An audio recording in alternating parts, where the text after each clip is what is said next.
Amen. Nakabawi man o hindi, basta para sa Panginoon ay gawing bawi. Amen? Amen. Praise the Lord. Amen. Maganda, isalang. Sabi ka, pwede yung mga choir member natin, lahat may solo schedule na yan sila. Pag Sunday afternoon, ano? Talaga, pakpakan mo yan. Kaya pag-ensayo, amen? Manalangin, mag-ensayo. Yung pinakamaganda, ma-enjoy sa paglingkod sa Panginoon. Ngayon pong gabi tayo ay nasa, hindi pa huli po itong Bible character, or as we study the people in the Old Testament, but we can say that this is the closing, ng ating pag-aaral. So historically, ay atin mong tinalakay from the book of Genesis. Pangilang volume na ba ito? 3 volumes na to, no? New Testament, Saints. And kung kayo ay laging narito or binabalikan niyo yung mga mensahe natin, at least nakatapos na kayo ng 3 aklat. And also, hindi lang yun, but sa pag-aaral ay meron na tayong mga expository dyan. Amen? Napakaganda ho na tayo nakapag-aaral ng salita ng Diyos. Amen? At ngayon pong gabi, ang ating pag-aaral ay patungkol kay Malakay. Huwag kayo masyadong kabahan. Malakay and his long last call. Huliman, ano ba? Kasabi, huliman at magaling ay huli pa rin. Amen? So, titinan natin yan. Okay? So, tayo magbasa ng talata po. Tayo po tayo lahat. Malakay chapter number 3. Amen. But yung cross-reference natin dito ay Matthew 11:7-15. But we will see the prophecy here. Alam niyo, ang Panginoong Kristo, He came to His own and His own received not. Pero ito si Malakay, alam niyo ba na sa sobrang galit ng mga Hudyo sa kanya, itong book of Malakay ay hindi sinama sa canonized books ng mga Hebrew people.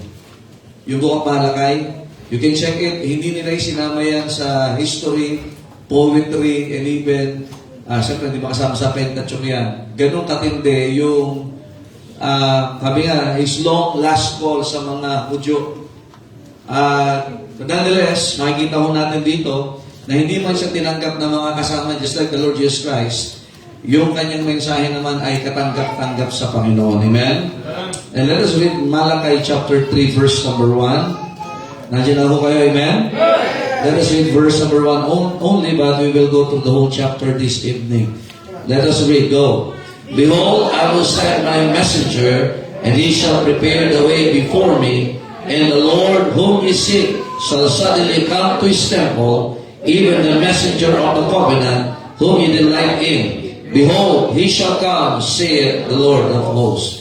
Now, natin, ito ay prophecy patungkol kay John the Baptist. Amen. Meron tayo cross-reference sa Matthew chapter number 11:7-15. But to give us more time, makita natin mga kapatid, that is one of, or the center of his message. Kasi ganun katindi ang mga Hudyo sa ayon na nila. Alam nyo, pag ikaw ay naka-adapt, ano sa Tagalog naka-adapt?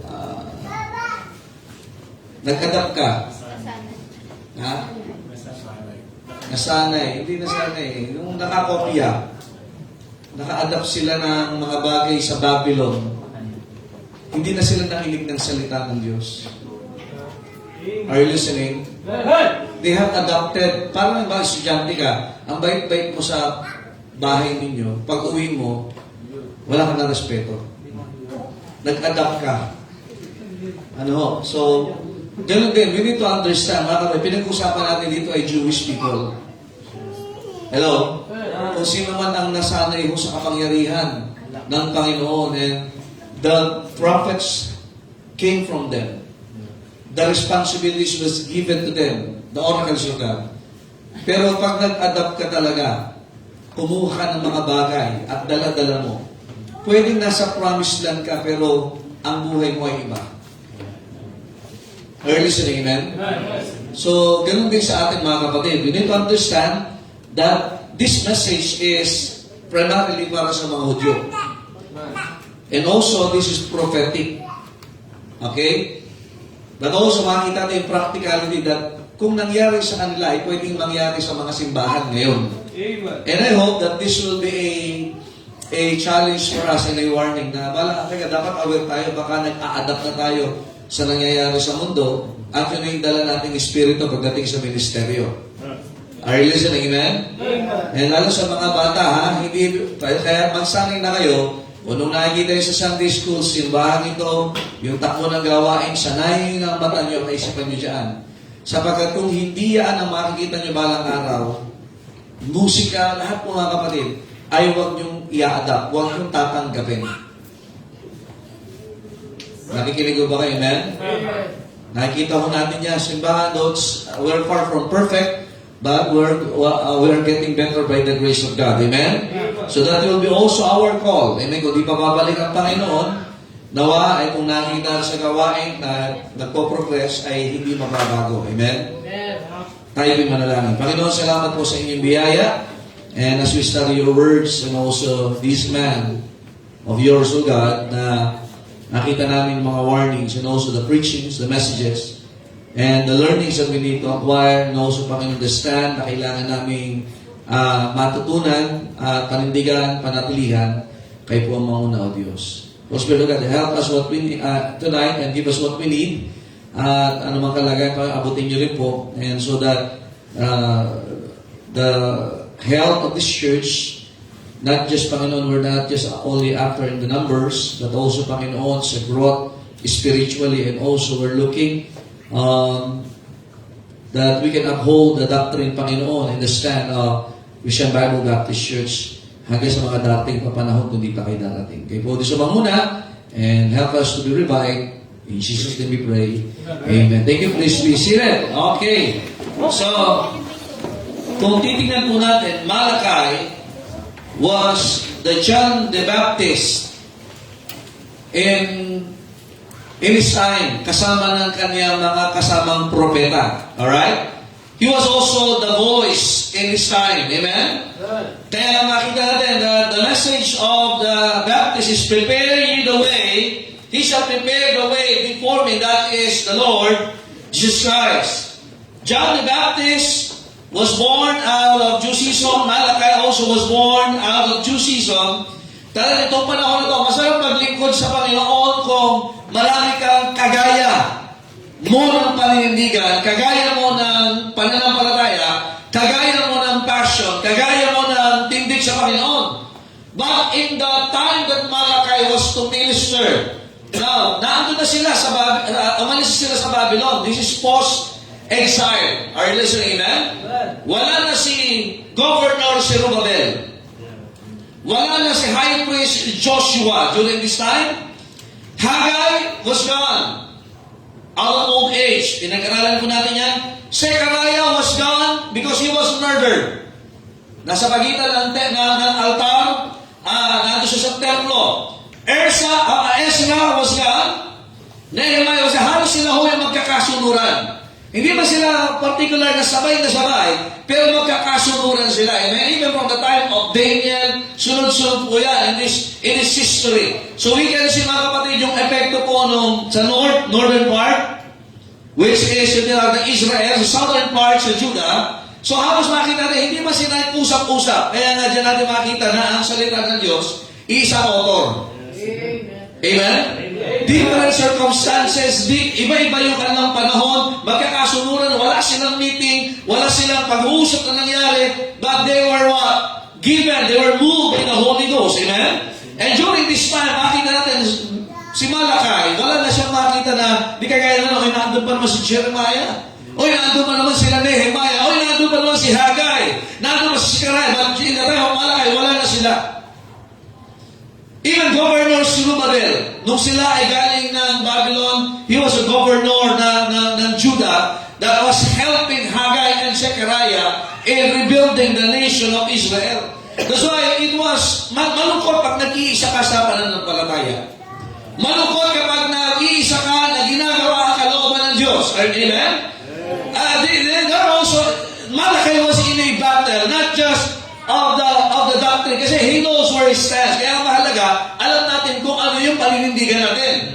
Kaya mahalaga na dapat yung mga bata dito, yung mga anak natin, nasa church sila. And particularly not just in Sunday morning, Sunday afternoon, but also in midweek service. Because in midweek service, ay talagang dito yung pagdadala natin ng mensahe that we are not just challenging the people, but we are what? Talagang we must be rooted and grounded in the Word of God. So that natin, during this time, it was a lonely time for Malachi. He was to stand in the midst of the Israelites that was worshiping na iba yung kanilang klase ng pagsamba sa Panginoon. So makikita po natin mamaya. And also mga kapatid, ito ho din yung panahon dahil yung tinatawag na pagsibol. Pagsibol ng mga corrupted priest. Bluetooth mode. Ano yun? Oy, Nick-Knock. Huwag ka mag-Bluetooth dyan, ha? During this time, Malachi had no allies. Wala siyang kakampi. Kaya nga salamat sa Panginoon kung ang pamilya mo kasama mo sa paglilingkod. Salamat sa Panginoon kung marami kayo sa era. But there are times na mag-isa ka lang magsusoul winning. There are times na wala sasama sa iyo kahit announce may soul winning, announce may ministry. There are times na hindi ka sasamahan. Sometimes kung iyong pamilya hindi pa talaga fully converted, they are saved. You will have that old feeling also of Malachi, but mind you need to stand for God. Amen? Are you listening? Amen? The only source of comfort of Malachi, alam niyo kung saan lang siya nakakakuha ng comfort? Sa templo. Amen. Amen. Sa templo. Whenever he feels alone, he goes to the temple.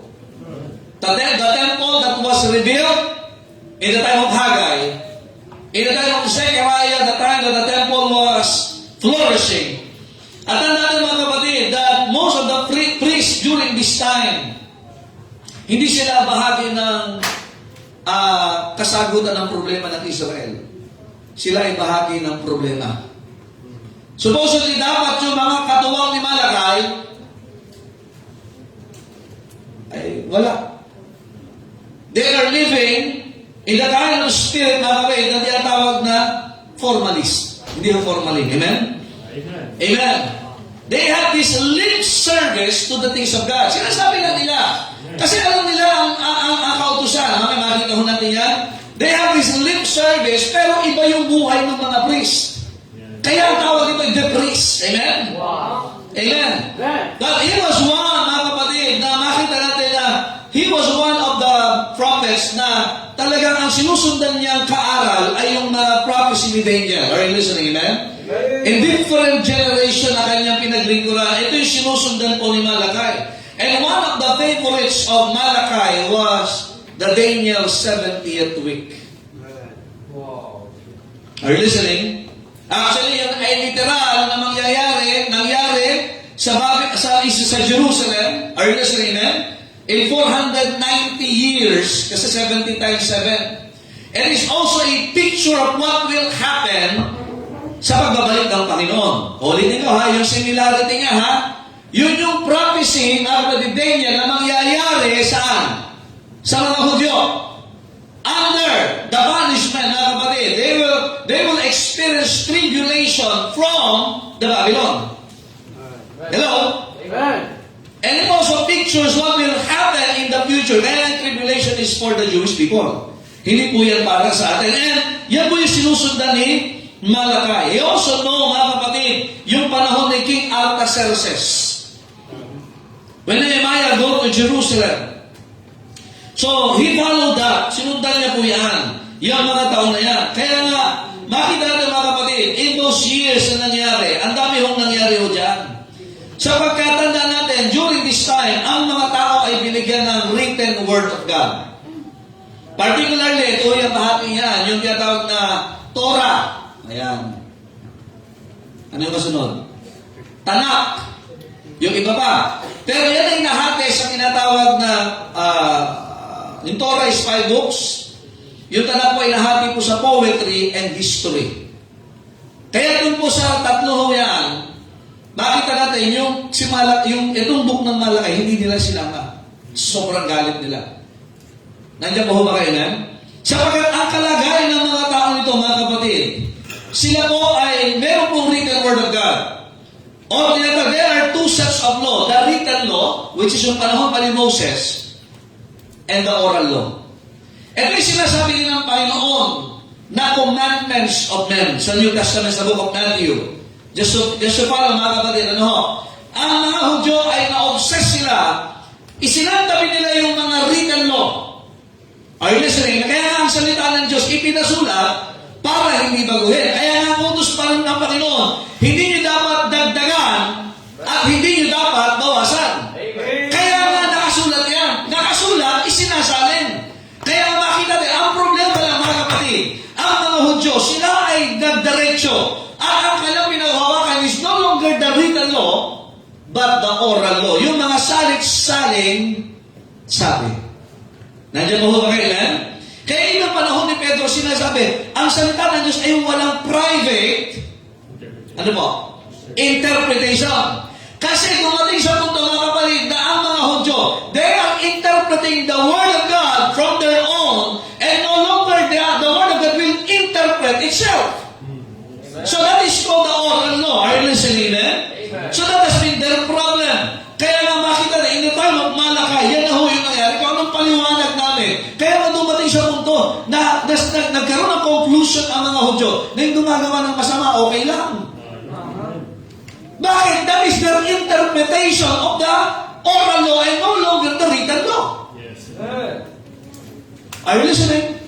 Kaya sabi ng Panginoon, this book of the law shall not depart, and also, forever, O Lord, thy word is settled up in heaven. No oral law. Now, the oral law came. Kaya dyan ang galing yung mga creeds.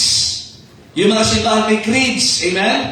Na wala na salita ng Diyos. Pero dahil sinabi nitong mga kilalang tao na to, particularly itong mga elders ng mga Hudyo, ito yung naging problema nila. Ang minana ngayon, ang sinunod ng mga tao ngayon, ng mga Hudyo ngayon is what? The oral law that was given to them by the elders or also by the Jewish people. So, ang tawag po dyan ay Talmuds. The rules. Alright? Kaya, okay sana yung Talmud kung nakabase saan? Sa written law. Are you listening? But when the oral law exceeds far from what is written, you should bend the law. No, you cannot bend the law. You should obey the law. Imagine, marinig mo sa mga babakas yan. And we should not break the law. Amen? Are you listening? God is the author. Kaya nga makita natin na that has been the problem. Masyado na silang matalino. And particularly, mga kapatid, na-apekton sila ng mga taga-Babylon, ng mga yung mga sumunod lalo, pagdating ng panahon ng Panginoong Kristo, ng Persia, ng mga Griego, and particularly ng mga Romano. These world powers were what prophesied by Prophet Daniel. Naalala niyo yung statue ni Nebuchadnezzar? The gold, the silver, the brass, and then the iron, and then the iron clay. Naapektuhan na. Kaya nga, doon pala ang panahon ni Malakay. He has been challenging the people na bumalik kayo sa salita ng Diyos. Chapter 1 and chapter 2, pagdating ng chapter 3, pag ayaw nila, ay, maghintay kayo. Magpapadala ang Diyos ng mensahero. Ayaw nyo makinig. Hindi na matanggal yung na-adapt nila. Nakuha nila mga learnings from Babylon. And God will send a messenger. Kaya makikita yung pagdating ng New Testament, even these people, ang mga Hudyo, that's the Lord Jesus ang testimony niya. He came to His own, and His own what? Received Him not. And what is His testimony? Hindi ba, you have slain your prophets. Are you listening? Anong ginawa ng mga propeta? They have to preach and they have to say what God said. So makikita natin mga kapatid, what has been the problem during this time? Kaya nga hindi na sila nakikinig ng salita ng Diyos. It is the adoption. Marami na silang kinuha. Now, number 1, tingnan po natin. Number 1, first is toward their sovereign maker, toward God. Look at this. They adopted a contradictory attitude. In Malachi chapter 1 verse 2, tingnan nyo, contradictory attitude. Imagine kung sa Diyos na nagawa nila ito, kay Malachi pa kaya? toward their sovereign maker, they adopted a contradictory attitude. In Malachi chapter 1, huwag kayo masyado excited sa Malachi 3:10. Dito po tayo, tingnan niyo po. Malachi chapter 1, verse 2. Ano sabi ng Panginoon? I have loved you, said the Lord. Yeah, ye say, wherein is no love. As the contradictory, sabi ng Panginoon, minahal ko kayo. Pero sasabihin niyo, saan mo kami minahal? They are already what?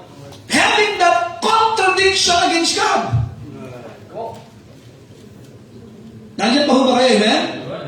So kasunod yan mga, sunod-sunod yan. So we can see mga kapatid, you know at verse number 6, a son honoreth his father, and a servant his master. If then I be a father, where is my honor? And then I be a master, where is my fear? Said the Lord of hosts, unto you all, kanino? Sa mga priest, kasi makinig kayo dito ha. Look at this, walang governor. Are you listening? Walang king na naglilid na sa mga Hudyo. Nakikinig ba kayo, amen? Ulitin ko ha. Wala ng governor, wala ng si Zerubbabel, wala ng king, and the last is what? Ito propeta, hindi pa pinakikinggan. So, sino ngayon ang naglilid sa mga Hudyo? The priest. Supposedly they are, makikita natin trabaho nila, but look at this, sino nyo, ano sabi ng Moses? That despise men, and he said, wherein have you what? Despise men. Saka ba namin yung hindi nare-respeto? Sabi ng Panginoon, they are contradicting what God is what saying. Sabi ng Panginoon, may minahal ko kayo, tapos tatanungin nyo, saan mo kami minahal? Dapat ino-honor niyo ako, hindi niyo ako dinidespise, hindi niyo ako ini-scorn, are you listening? Pero saan ka namin minastos? Amen. Verse 11, tingnan niyo po. Nandiyan ba ba kayo? Chapter 1, verse 11. For from the rising of the sun, even from the going down of the same, my name shall be great among the Gentiles, and in every place incense shall be offered unto my name, and pure offering. For my name shall be great among the heathen, saith the Lord of hosts. But look at this. But ye have what? Profaned it, in that ye say, the table of the Lord is what? Imagine dapat may kabanalan, anong ginawa nila? And the fruit thereof, even his meat, is contemptible. Ganun ho yung kanilang pinaggagawa sa Panginoon. God sa my name shall be great among the heathen. Pero sila nagsasabi na, totoo yan. The Lord, the table of the Lord is polluted. Hindi naman talaga banal yan. Now, look at this. When somebody is contradicting the Word of God, at this somebody are the priest. Are you saved? Amen. Sa Baptist distinctives and also sa Bible distinctives, we are priests of the Lord. Amen. Oh, look at this. In Book of Hebrew, the great high priest is the Lord Jesus Christ. Amen. Ang tawag sa atin, but ye are a chosen generation, a royal priesthood. Now, makinig kayo. These priests are from the Jewish people. Dumaan sila doon sa pamantayan, physically, sa family, and spiritual. And also, makikita, talagang pumasa sila para maglingkod sa templo. Gaano kahigpit nun? Walang papasa sa atin dito sa templo. Nakikinig ba kayo? Bawal ang may tigyawat. Bawal ang may bune. Lalo na hindi ka pa Levite, hindi ka sa anak, sons of Aaron. Lalo kung babae ka, hindi rin pwede. Pero yung biyaya ng Diyos sa atin, ngayon tayo ay priest of God. Sabi ng Revelation 1, we are kings and priests. Kaya lang tingnan nyo ha, ito ang problema nila. They contradicted everything God said. Lahat na kinontra nila na sinabi ng Panginoon. And they will put that in a question. Talaga ba? Kailan nangyari yan sa Bible? In the book of Genesis. Who first contradicted the Word of God? It's the devil. Kaya nagkawindang-windang ang buhay ng tao when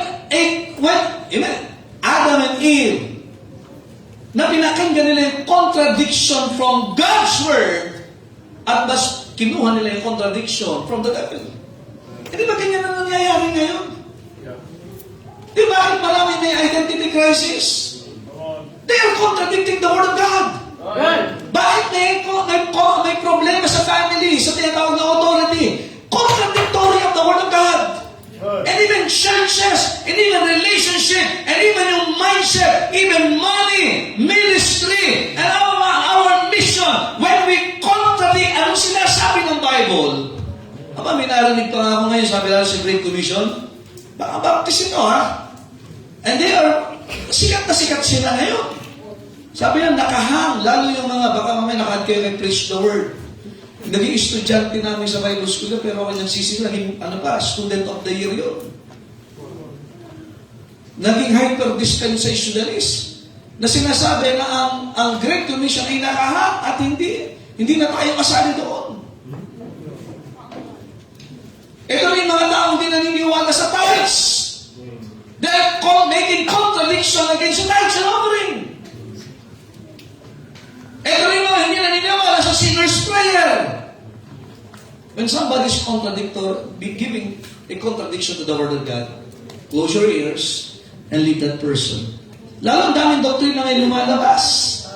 Nandiyan ba ba? Amen? Kaya nga, alam mo yung problema dito ng mga tao? Bakit they have adopted a contradictory attitude? Galing sila ng Babylon. Dala nila yung espiritu niya. Yes, amen. Kaya nga, tinan nyo, Babylon is the picture of the world. Hello? Pag nasa simbahan ka, huwag yung espiritu ng sanlibutan. The church is different from military. Kaya ang church should not be militarized. The church is not also secularized. Kisang iba ang secular. Nagmumurahan kayo dyan, di ba? Oh. Nahihilahan kayo dyan, tama ba? Sa mga opisina, tama? Nagsusulutan na yan. The church should always be upholding the Bible. Amen? Kaya ibang tayo, ibang leadership, even our government is different from from outside. Our government is theocratic. Right. Amen. Kaya even sa Constitution, respeto nila yan, the separation of church and state. So, being violent. Bakit ipapasok natin sistema ng government and the secular simbahan? Nandiyan ba kayo? Kaya nga, na-adopt nila yan. And what is that spirit? The spirit of what? Commercial and carnality. So, babalik tayo sa salita ng Diyos. Kaya nga, ang problema pa nito, bukod yung spirito na yon, they have been following the oral law of the elders. Hello? Kaya nga, tinan nyo sa Panginoon, yun ang tanong nila, saan ka namin binasto? Saan? Para yung mga anak tayo, saan po? Ha? Tatanungin mo, sino? Ha? Hotdog? Ha? Ha? Ha? Saan po? Marami ito! Saan po? Di makita! Sinabi mo, ito ang marami, hindi maayos! Ay, saan po Hindi maayos ang ugali mo, ako rin po. Nasisinungaling ka, kanino po? Diba mga yung people ngayon? Eh sabi ng Bible, nasa atin, carnal ka, hindi carnal ka. Spiritual ka, spiritual ka. Yung nakasimple ho yun, amen? So, sa Diyos, they are contradicting what God said. Kumusta ngayon? Pag sinabi ba ng Bible, ganun ba nila respeto? Sabi ng Bible, Hebrews 4:12, for the word of God is quick and what? Pero gaano ka naabot ng salita ng Diyos? Gaano ka pa na-apektuhan ng salita ng Diyos? Ito, sige po, sa atin, personal, huwag kang tumingin sa iba. Ang pinag-usap, ako, sa atin, chinecheck ko baka mamaya, ritual na lang itong ginagawa natin, or masabi lang pero paano natin tinatanggap ang Word of God? Amen? O nandito ka lang, tinuturo pa lang, kinukontra mo na. May contradictory attitude. Ay, ganito, mahal ko ang Diyos, pero kahit hindi ako nagsisimba, mahal ko ang Diyos. Parang ganito, si Joel, sabi niya, lalaki ko pero nakapalda. Parang iba yung sinasabi mo sa ginagawa mo. Come on. Mahal ko ang church, naniniwala ko ng church, at tinatag daw Panginoon, Baptist Church! And I believe in the perpetuity. Pero di ka naman nagtatag, sino mo mahal ang simbahan? Di ka nag-over. Ay, mahal ko ang ayoko sila mapunta sa impyerno. Pero di ka naman susuminin. Come on. Amen. Sabi mo, mahal mo ang asawa mo. Mga mister ko ha. Misteryoso. Bakit iba nararamdaman nila? Iba ang nakikita nila sa'yo. Contradictory yan. Sa mga anak, mahal ako magulang mo. Come on. Pero di ka naman nasunod. Saan yan? Come on. That's right. Oh, okay pa kaya? Amen. Number 2. Sabi, number 2 eh. Nag-practice pa ako eh. Kailan mo ha? More. Kaya magkailan, marami pa talaga to. 7 points to. Oh, number 2. Toward their salvation message. Okay, next is from the sovereign maker, number 1. Ngayon naman, sa salvation message, they adopted a contemptuous attitude. Contemptuous. Wow. Contempt. Di ba narinig sa mga korte ngayon yan? Iko-contempt kita. But the word contemptuous means scornful. In Malachi 1:7, tingnan niyo po. Tingnan natin ito. Oh, Malachi 1:7. Toward the salvation message. Kasi tandaan natin, lahat po ito, lahat ng mga, whether it's tabernacle temple, it talks about the Lord Jesus Christ and the message of salvation. Tingnan po natin. Malachi 1:7, nandiyan po kayo? Ye offer what? Polluted bread upon mine? Dapat ang binibigay dyan, mga kapatid, na flour pala ay talagang pure. Are you listening? And ye say, wherein have we what? Imagine ang inihahandog nila. Now, remember the bread in our Lord's Supper. Pag sabing polluted bread, hindi po yun panis. Hindi po yun may amag. Hindi po yun may mold sa gilid. Pag sabing polluted, mayroong pampaalsa. At ang pampaalsa ay naglalarawan ng kasalanan. Now, bread pictures the Lord Jesus Christ. And Jesus Christ said, I am the bread of life. Amen. And particularly sa templo, dapat ang in-offer is what? And they have offered a polluted bread saan? Sa altar. Marami yung implikasyon nito, mga kapatid. Naglilingkod ka ba sa Panginoon na iba ang dahilan? When you come to the altar, Panginoon ba, iwan ako na kasalanan ko. Pero, Panginoon, magpapatuloy nga ako sa iyo. Kung, that's a polluted bread. Amen. Kung para sa Panginoon, para sa Panginoon. Yes. Amen. May patugtong pa. Magtatanong pa saan, Panginoon? Dito na nga ako. Di mo, mahal kita, sa dati, hindi naman pala totoo ang Diyos. The table of the Lord is contemptible. Wow. Para hindi ka ba tinutuon ng Diyos? Alam niyo, their offering, it represents their thanksgiving to God. Now, it represents their what? Na sinasabi na mabuti ang Diyos. Kaya lahat pinadala sa altar. Tapos pagdating ito, naging may kaapaitan sila sa paghahandog. Dati excited yan. Tama ang ginagawa, tama ang puso, tama ang paraan. Ito, naghandog na, pero may bahid ng kasalanan. Naglilingkod ka sa Panginoon. Baka may tinatago ka pang kasalanan. Tapos isisihin mo ang Panginoon. Hindi naman talaga ang mahal ng Diyos. In salvation message, tingnan nyo. Kaya nga yung iba, tingnan nyo ha, they're offering, naghahandog sila ng mga sakripisyo. They have been offering lame and diseased animals as sacrifices. Hindi lang tinapay. Verse 8, and if you offer the blind for sacrifice, isn't that evil? Nag-offer kayo ng bulag. Di ba masama yan? And if you offer the lame and sick, is it not evil? Offer it now unto thy governor. Will he be pleased with thee or accept thy person? Said the Lord of hosts. Anong offer dyan? Taxes yan. Sige nga, pagbayad niya kayo ng tax sa governor, na ganyan ay babayad nyo?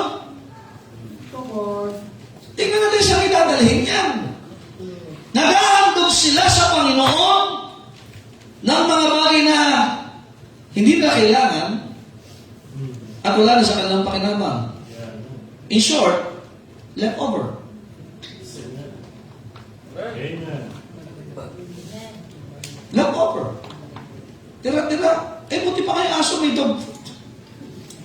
Yung pusa may cat food. Amen. Pero sa Panginoon, ano, leftover? Yes, amen. Kailan tayo maglilingkod?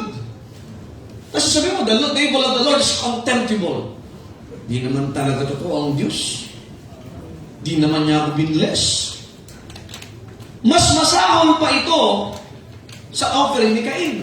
Yeah, amen. At least yung kay Cain, Yes, sir. may effort na konti. Sabi ko sa inyo, masahol eh. Masahol ang ginawa ng mga tao ito after they have been blessed by God, after they have been ibinalik ng Panginoon sa kanilang lupain nila, ibinalik sa kanilang templo, and yet ang problema, hindi na ibalik yung puso nila. Amen. Amen. Nandiyan ba po ba kayo? Amen. Nasa tamang lugar sila, may salita ng Diyos, pero they have been what? Yeah, amen. Contemptuous. Kaya nga, ang kaligtasan sa kanila, hindi na ganun kahalaga. Busog naman kami. Come on. And their gifts to God was insulting. Kaya kinakusap sila na. Kaya itong aklat ni Malaki, hindi sinama sa history. Ayaw nila isama sa history. Masyado silang na-hurt. Eh, yun nga yung kailangan nila. Even si David in 2 Samuel 24:24. Di ba, sabi ni David dyan, that I will not offer burnt offerings unto the Lord my God of that which that cost me nothing. Abay, binili niya kay Arauna. Kahit sabi ni Arauna, kuhanin niyo king. Kung para sa gawain, para sa Panginoon, which, yung lugar rin that has been the future temple. Doon itatayo yung templo. Pero sabi ni David, di ba bayaran ko, hindi pwedeng para sa Panginoon, eh wala, hindi ko naramdaman. Eh para sa Panginoon ito. Minsan pagdating sa gawain, gusto lahat ng iba libre. Kaya papasalamat tayo sa mga may jeepney ministry. Pero hindi habang panahon na sila sasakay sa jeep na sila ay paglilingkuran ng church. There will come a time na sila naman ay gagawa ng para sa Panginoon na may dudukot talaga sila sa bulsa nila. Sometimes going to church cost them pain. Yeah, amen. May sacrifice para sa Panginoon eh. Amen. Eh para sa kaligtasan, tinan nyo ha, ang ginawa ng Panginoon, grabe. Ang gagawin na lang natin, ibahagi. Hindi na tayo makako sa krus takbo. Buti na lang. Kung di unahin natin si Nathaniel. Amen. Una ka na, Brad. Di ba? Hindi na tayo mapako. Pero imagine, ayaw pa natin. Sulwinig. Para sa iba lang yan. Magiging contemptuous din tayo. Yeah,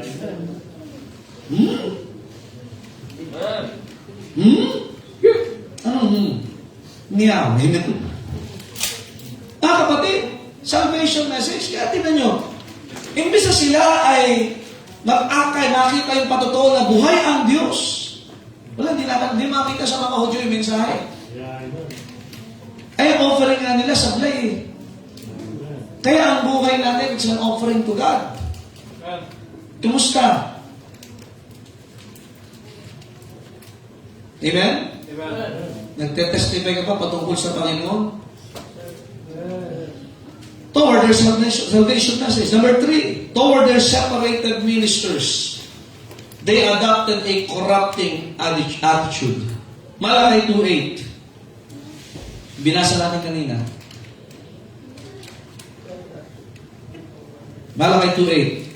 But ye are departed out of the way. Umalis na kayo sa daanan. Ye have caused many to stumble at. Hello, tingnan nyo ha. Ano may sabi ni Malakay? Umalis na kayo sa tamang daan. Umalis na kayo sa daanan na kalooban ng Panginoon. Kaya kapag umalis tayo sa kalooban ng Diyos, maraming nadadapa. Kaya kahit hirap na hirap ka, kahit problemado ka, magpatuloy ka sa Panginoon. Lalo kung may mga nakatingin sa'yo, sumusunod sa'yo. At alam nyo, nakatingin sa kanila sa Totoo ba talaga ang Diyos nila kagaya ng panahon ni Moses? Kagaya ng panahon ni Joshua? Sabi din Malakay, ye are departed out of the way. Ye have caused many to stumble at the law. Ye have what? Corrupted the covenant of Levi, said the Lord of hosts. Ano yung sinasabi that ye have corrupted the covenant of Levi? Ano ba trabaho ng mga Levita? Anong trabaho ng mga Levi? Levi, anong trabaho? Alam yan, dapat alam yan. Ano yung corruption ng mga Levites? Anong trabaho ng mga Levites? Mga priest. Construction, buhangin. Ano yung kailan nagsimula yung corruption ng mga Levites? Pagkatapos ng mamatay ni Moses at saka ni Aaron. Sa book of Judges 17, verses 4 and 5, may nagngangalan diyang Micah. Pero lalaki to, Micah. Ikaw, kalay ka eh. Kalaysa. Ano? Oh, si Micah, lalaki po ito. Yan, Judges 17. Actually, napag-aralan natin ito nung nakaraan. Naalala niyo? Pero just to review. Deuteronomy, Joshua, Revelation. Judges 17 verses 4 and 5. Ano sabi dyan? Yet he restored the money, and his mother took 200 shekels of silver and gave them to the founder, who made her of a what? Graven image and a molten image, and they were in the house of Micah. Verse 5. And the man to ha, di babae ha. May Micah tayo dito, babae. And the man Micah had an house of gods and made an ephod, yung naka dito sa high priest, talaga yan. And teraphim, yung mga maliliit na Diyos-Diyosan, mga figurin, yung teraphim, kaya yung sila teraphim, mapapangit ang mukha niyan. Parang yung mga, di ba, yung nagtutulo ng kandila sa ano? Yung sa tubig, yung mga, mga talaga, tatawas. Ayun na, yung nagko-construction. Sabi ko, ano, kumusta? Magaling ka na? Oo, nagpatawas ako eh. Dito, okay. Teraphim. Okay, kasi no. And consecrated one of his sons, who became his what? Priest. Itong si Micah, makinig ko kayo mga kapatid. Tingnan nyo ha. That is, makita na, that's after Moses died. Ito na. They corrupted a Levite, persuading him to step up the ladder to the priesthood. Sila na naglagay. Sila na nag-appoint at hindi na ang Panginoon. At ang matindi nito, Diyos-Diyosan na ang kasunod. Are you listening? At yung Levite, ang ginawa nilang priest doon sa lugar ng mga Diyos-Diyosan. Nakikinig ko ba kayo? Hindi natapos dyan. Next is Jonathan, anak ni Gershom. Na lolo ay sino? Si Moses. Ano ba dumating sa punto na si Moses, pinalitan nila ang pangalan? Judges 18:30. Gaano kahalaga si Moses sa kanila? Lalo sa mga Levites. Nandiyan ba ho ba kayo? Tingnan nyo, anong pangalan ni Moses dyan? 18:30. And the children of Dan, ito lang ito, mga Danites na to. Ano ho? Hello? Set up the graven image, and Jonathan, the son of Gershom, the son of siya ba talaga, si Manase ba talaga yun? Sino nagpangalan ng Manase sa kanya? It's the Danites. He and his sons were priests to the tribe of Dan until the day of the captivity of the land. So makita natin that the Levites were corrupted.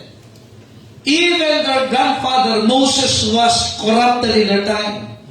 Corrupted Levites became its curse. Kaya nga, imbis na maging blessing sila, imbis na yung uphold nila yung written law, and even mga kapatid, yung tinatawag na traditional law and history, yan ang ginawa nila.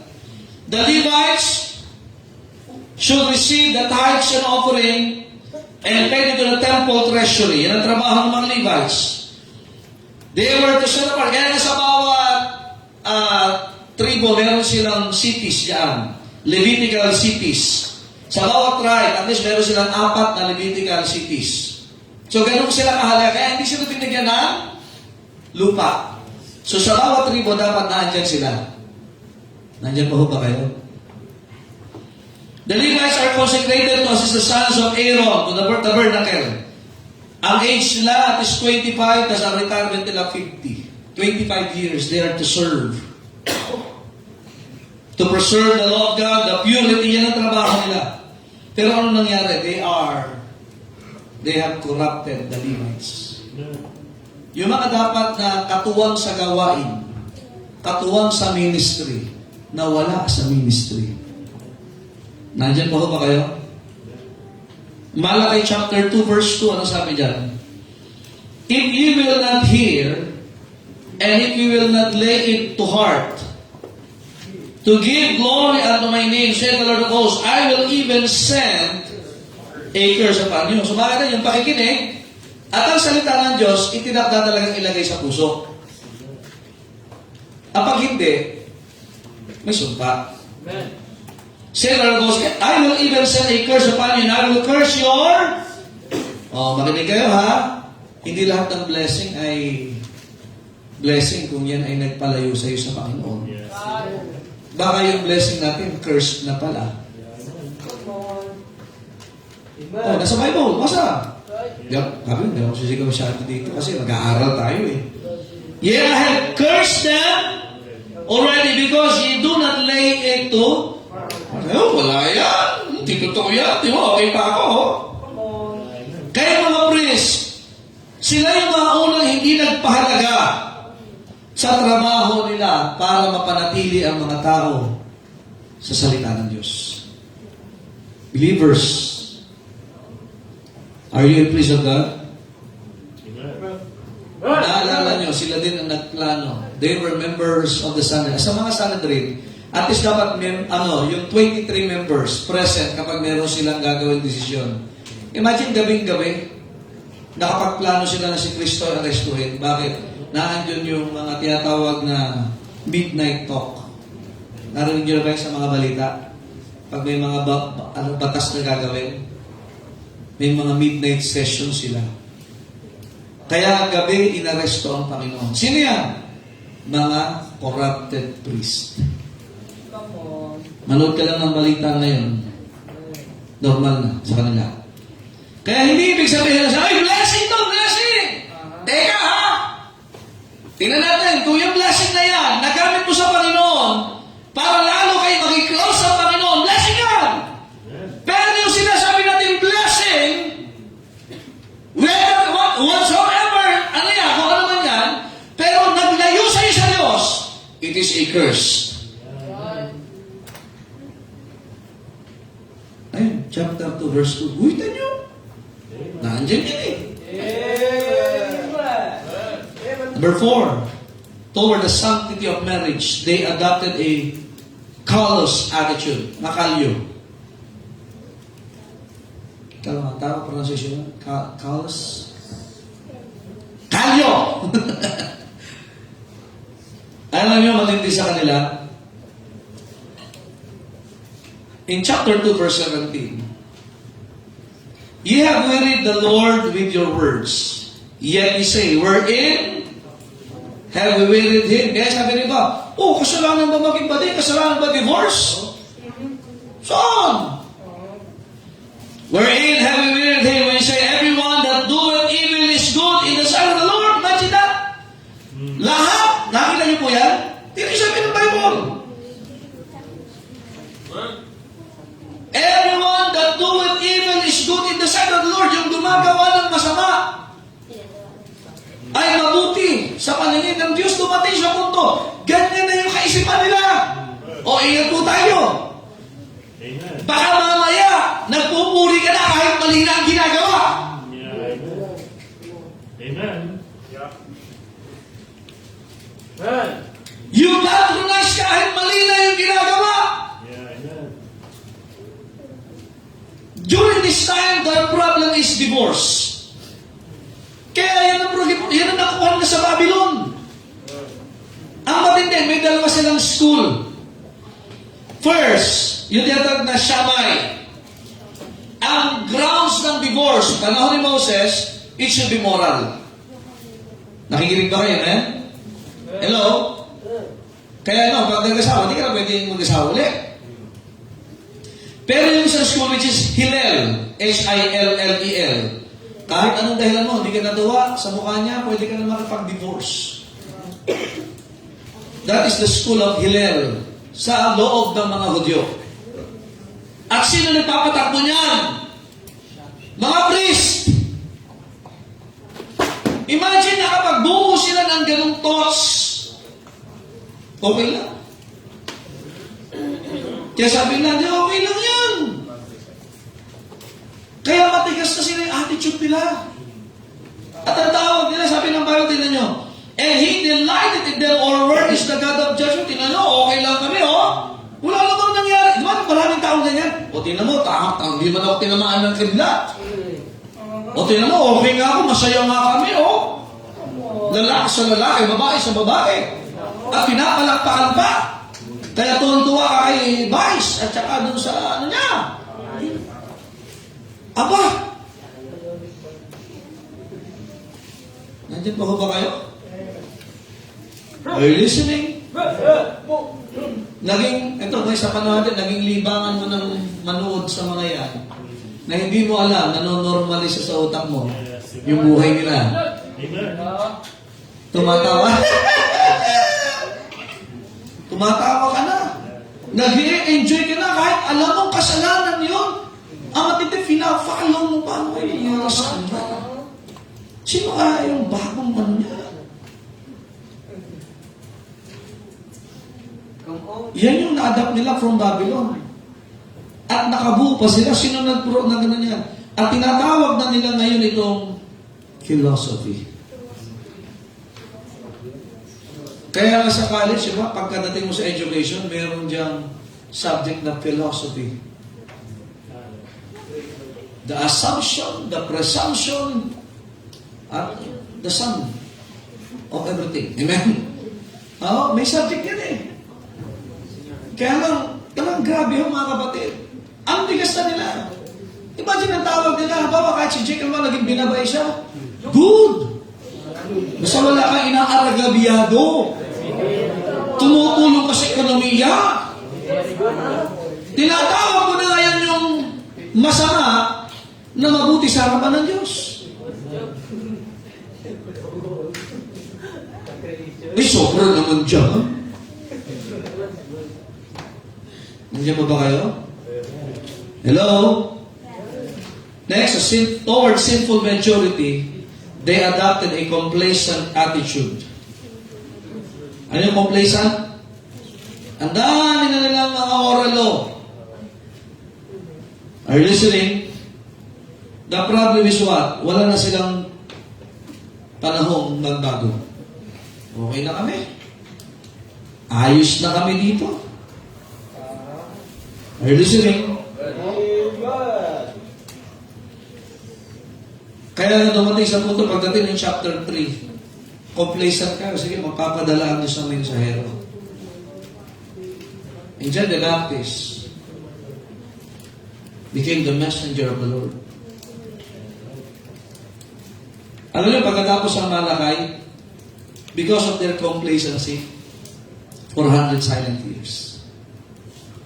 400 taon na walang ipinadala ang Panginoon na vision sa kanila. Walang preaching. May ginagawa sila, ritual. Pero walang word of God. Walang warning sa Panginoon. Walang warning sa Panginoon. Wala sa word of God. Walang rebuke. Walang correction. Kaya imagine, pag Kristiyano ka na kaya mo nung walang church, napagod ka nang makinig sa salita ng Diyos. Makinig kayo, dyan lumabas si Antiochus Epiphanes. Dyan lumabas yung mga Maccabees. Dyan nabuo ang grupo ng mga Sanhedrin. nakalaunan, lahat yon lumaban sa Panginoon. Kaya kapag walang salita ng Diyos, alam mo yung nabubuo? Paglaban sa Panginoon. Amen. Ang Kristiyano dapat may pagsuko sa Panginoon. Amen. Yung okay na, kahit walang word of God, ayos naman. Atin ako sa church, antok din naman ako eh. Pero pag iba panapanood, gising na gising. Lastly, toward their secular materialism, they adopted a carnal attitude. Chapter 3, verse 8. Ito na. Carnal attitude. Secular materialism, they adopted a what? Carnal. At 3:8, well, a man robbed God, yet he have robbed me, but you say, wherein have you robbed thee? In tithes and what? Alam mo bakit? 70 years sila sa Babylon. Anong nakuha ng spirito? Commercial spirit. Alam mo siya naman, magtatext ako pagka bless ako ng Diyos. Alam nyo, yung sumunod ka pala sa Panginoon, blessing na yun. Nandiyan ba ho ba kayo?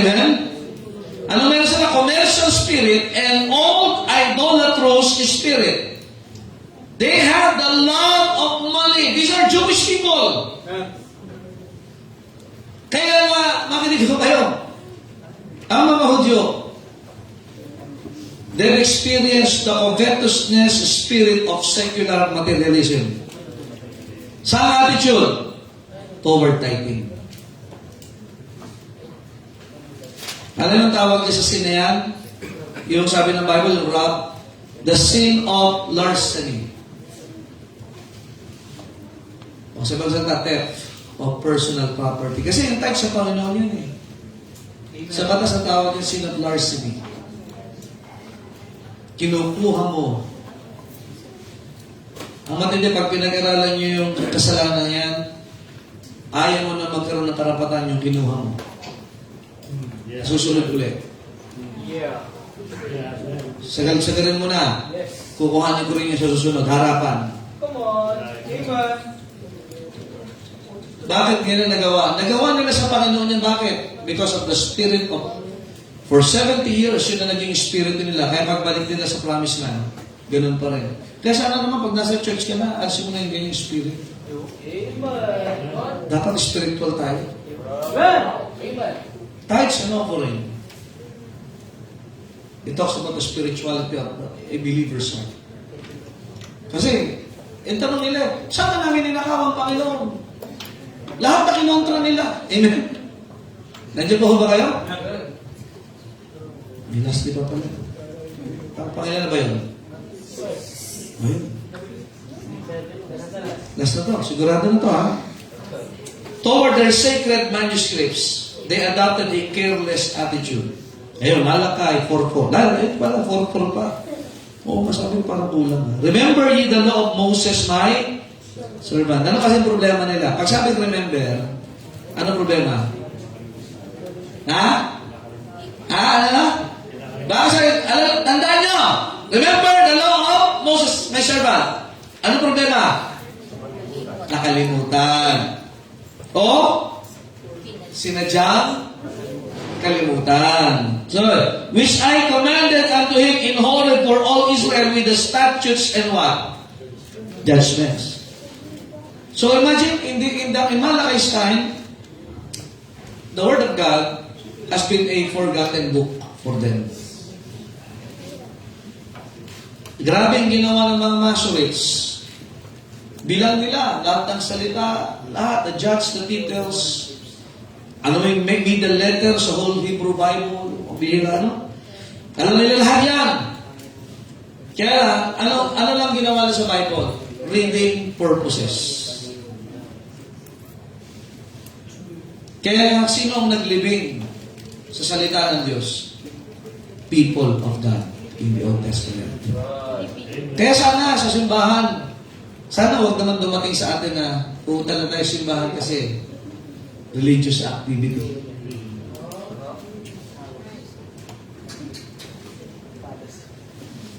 God is a spirit, and they that worship Him must worship Him in spirit and in.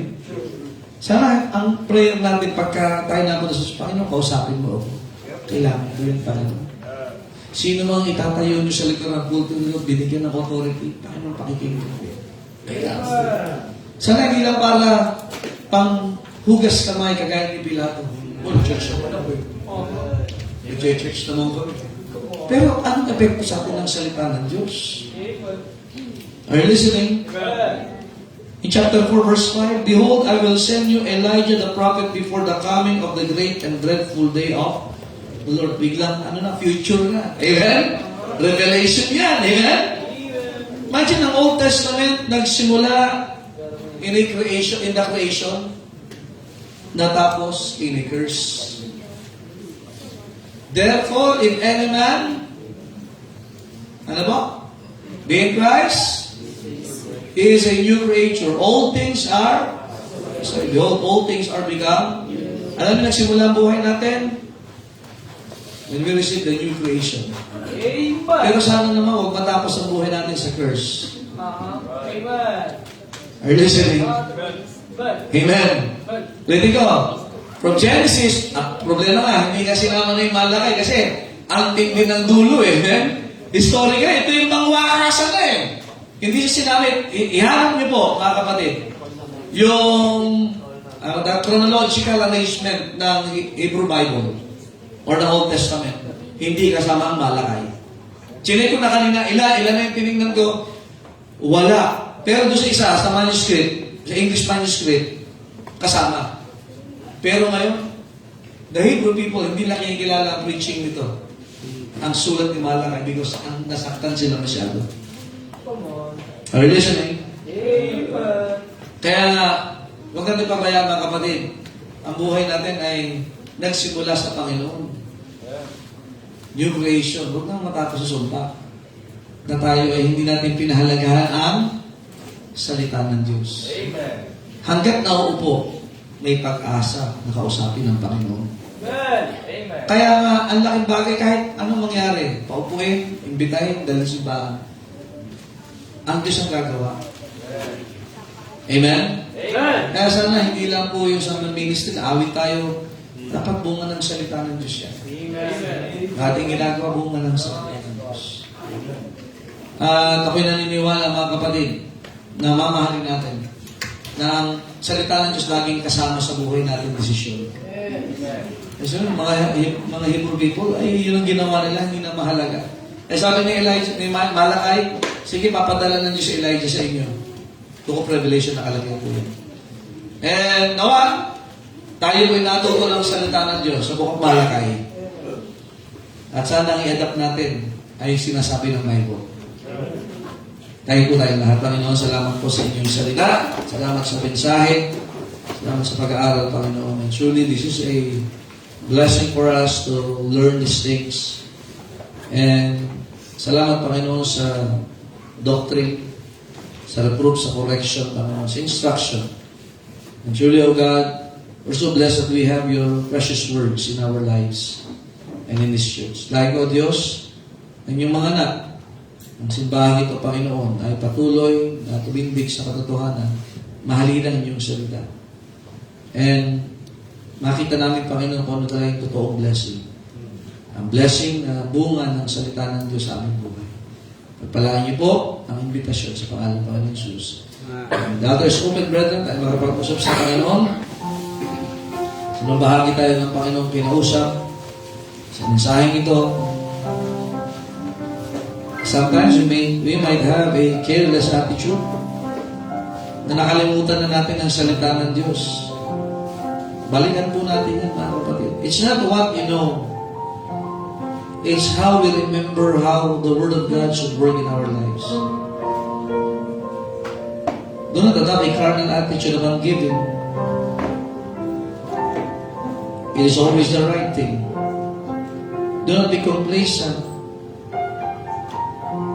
Huwag mo papayagang lilipas ang isang linggo na wala kang salita ng Diyos na napakinggan. Nawa, we will keep out the sanctity of marriage and also payagan natin ang ating trabaho as a priest of God. Let us do it under the ministry of this church. Huwag mong papayagan ka ng sanlibutan na hindi mahalaga ang ministry, mahalaga ang ministry. And let us not have a contemptuous attitude upon the gospel. Let us win more souls. And let us not contradict what the Bible says. Your presence tonight simply signifies na mahalaga sa iyo ang salita ng Diyos. Presensya pa lang, kapatid, ang laking bagay na. How much more kung nakinig ka pa, nilagay mo sa puso mo, at gumawa ka ng desisyon mula sa napakinggan mo. And truly, our curse can be blessed by God. But do not let your blessings be cursed. God has the ability na i-bless yung ating mga curse. At huwag namang vice versa. Amen? Panginoon, salamat po sa aralin. And truly, oh God, you're so good to us. You're so great and giving us these warnings and also the blessings and the reminder. Salamat sa inyong salita, Panginoon. Kaya patuloy kayong gumawa sa buhay po ng bawat isa. Thank you, God, for the people. Talk to you tonight. And I pray, Panginoon, that you will bless them. Do not let their blessing to be cursed. But you already bless our curses, Panginoon. Kaya po Diyos ang mauna. In Jesus' name we pray. Amen. All the people said? Amen. Amen. Thank you. Please be seated. And I hope tayo po'y natuto. Amen. Last character na po tayo next week. So, nawa tayo ay nakapag-take down notes and use it as you minister to other people. Let's go to our ashes for our offering tonight, our present offering. Amen. Mabilis na pagkilos.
Amen. Ating pasalamatan po ang ating offering sa gabi ito.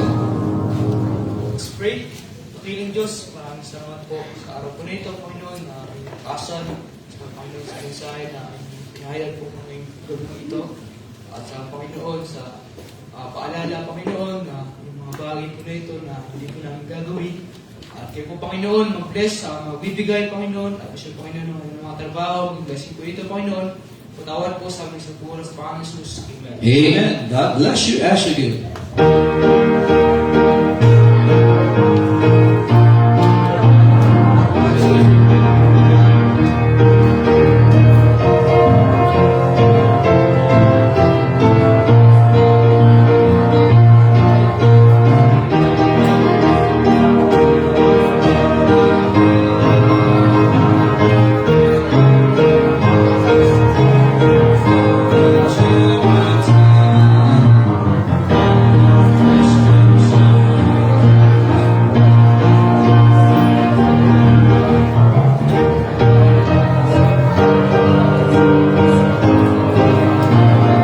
Amen. Salamat po sa mga kalamay. Well, I hope ay po'y natututo. Amen?